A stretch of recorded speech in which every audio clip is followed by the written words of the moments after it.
Jadi seperti inilah pesanan power Pak Bos kita yang berada di daerah Sanggau, yaitu tepatnya daerah Kalimantan Barat juga. Jadi untuk tampilan di depannya seperti ini. Terus untuk di bagian trapo saya menggunakan trapo 15 ampere. Kalau power ini menyala terus untuk di bagian lampu indikator sinyalnya, biasanya kerusakan ada di bagian transistor TIP 41 ataupun 42 di bagian key draper ini.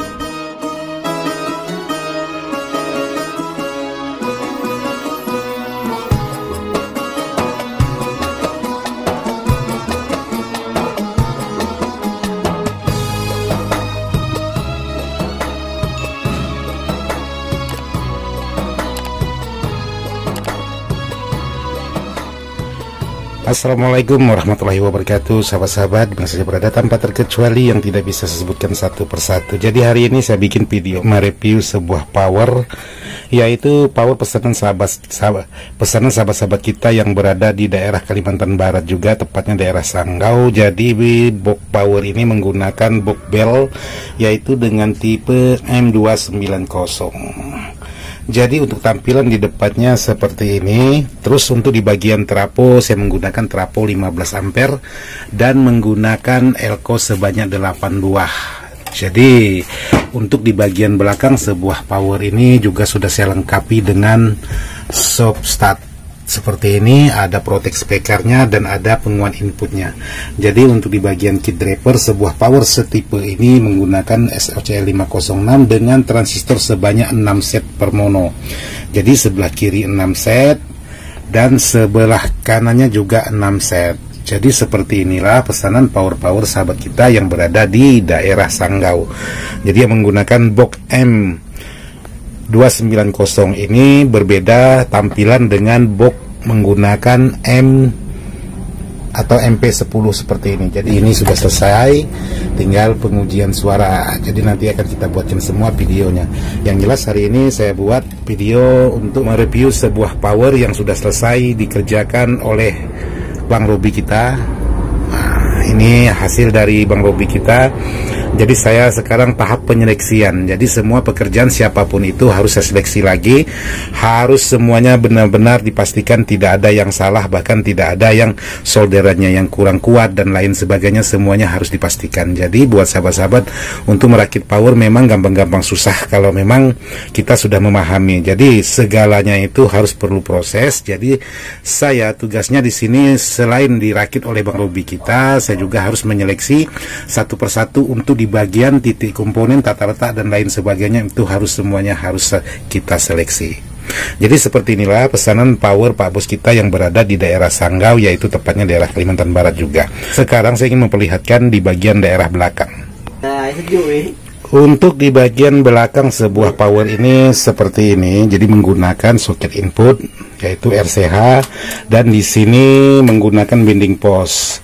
Kadang-kadang ada permintaan sahabat-sahabat itu menggunakan soket Spicon ataupun soket Canon untuk di bagian inputnya. Jadi di sini juga sudah ada untuk soket AC komputernya. Jadi menggunakan kipas sebuah power ini dengan ukuran 9 cm. Jadi kalau kita pandang dari posisi belakang jadi seperti ini. Jadi ini masih tingkat tahap finishing kabel. Jadi di sini masih kelihatan. Jadi di sini sahabat-sahabat bisa pastikan untuk di bagian dalam kabel-kabelnya masih kelihatan, nanti akan kita finishing. Jadi mengapa saya suka memasang penutup di bagian belakang ini? Semisalnya seperti ini. Karena di bagian dalam ini, di dalam ini sangat banyak sekali kabel-kabel. Nah, dikhawatirkan di saat nanti entah kelalaian, entah keteledoran, ada benda-benda jatuh di celah ini, maka tidaklah tersangkut atau masuk ke dalam, maka dia akan jatuhnya di luar celah-celah. Karena di sini banyak kabel, takutnya ada komponen-komponen yang berhubungan atau komponen-komponen sifatnya aluminium ataupun besi, itu yang dikhawatirkan. Tapi kalau jatuhnya di bagian posisi lantai box ini atau di posisi di celah elko ini, di situ tidak ada aliran listrik, maka sangat sedikit aman. Tapi kalau untuk di bagian belakang ini ada tegangan tinggi, ada jalur-jalur sepeka dan lain sebagainya, maka sangat rawan sekali untuk kalau ada benda-benda yang mudah kesetrum itu jatuh di bagian celahnya. Jadi seperti ini tampilan untuk di bagian belakang sebuah power pesanan sahabat kita yang berada di daerah Sanggau. Oke, sekarang saya ingin coba di sini pengetesan hidup dan matinya dulu. Maksudnya pengetesan menghidupkan power ini. Jadi bukan tes suara. Jadi di sini menggunakan soket AC komputer seperti ini. Jadi kalau saya nyalakan di bagian posisi depan, maka tiupan angin kipas itu sangat kedengaran sekali. Jadi seperti ini kalau saya nyalakan.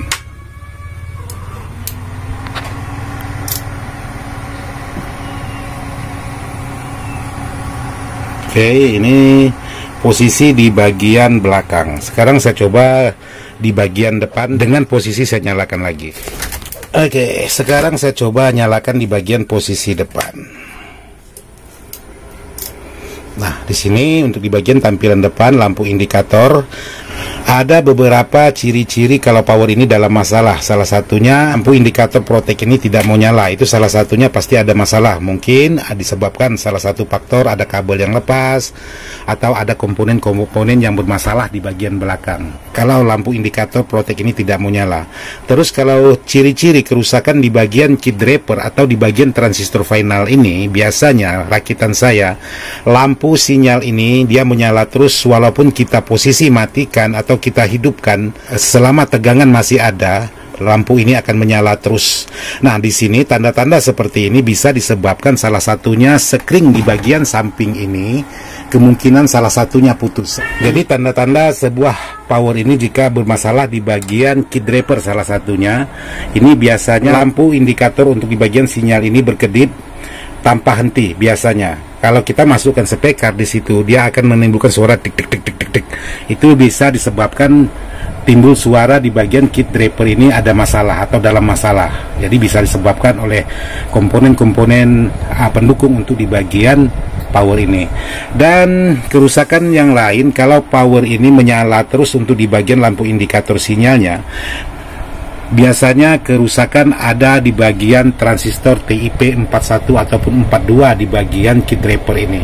Itu bisa menyebabkan untuk di bagian lampu sinyal ini tetap menyala, tidak mau mati. Walaupun kita matikan seperti ini, tapi kalau masih ada tegangan sisa, maka dia masih tetap terus menyala. Itu tanda-tanda salah satu komponen di sini ada yang masalah.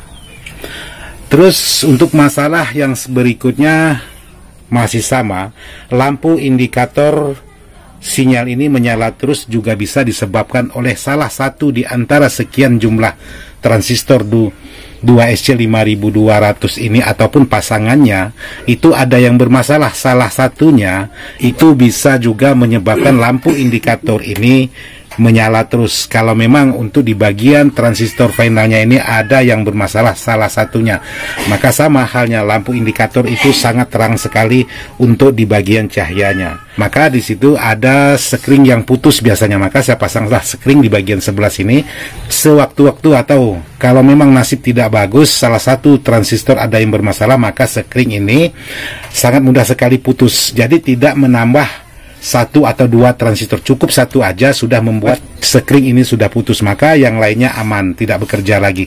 Cuman ya itu tadi tanda-tanda atau ciri-cirinya lampu indikator sinyal ini menyala terang. Jadi walaupun sahabat kecilkan habis, dia tetap terang. Kalaupun sahabat matikan selama masih ada tegangan sisa, dia tetap menyala. Jadi seperti itulah ciri-ciri sebuah power buatan Ismail Dadang. Kalau memang ada dalam masalah, entah itu di bagian kit draper, entah itu di bagian transistor final, entah itu di bagian yang lain. Jadi seperti itu. Jadi sama antara power yang kecil seperti ini dengan power besar seperti ini, itu kerusakan sama. Jadi di sini saya sudah menggunakan atau memasang lampu indikator sinyal kiri dan kanan. Jadi kerusakan kalau sama, ini pasti menyala terus walaupun sahabat kecilkan untuk di bagian volumenya. Jadi saya rasa seperti ini aja informasi dari saya buat sahabat-sahabat. Mudah-mudahan bisa bermanfaat buat sahabat-sahabat. Sekian dan terima kasih. Wassalamualaikum.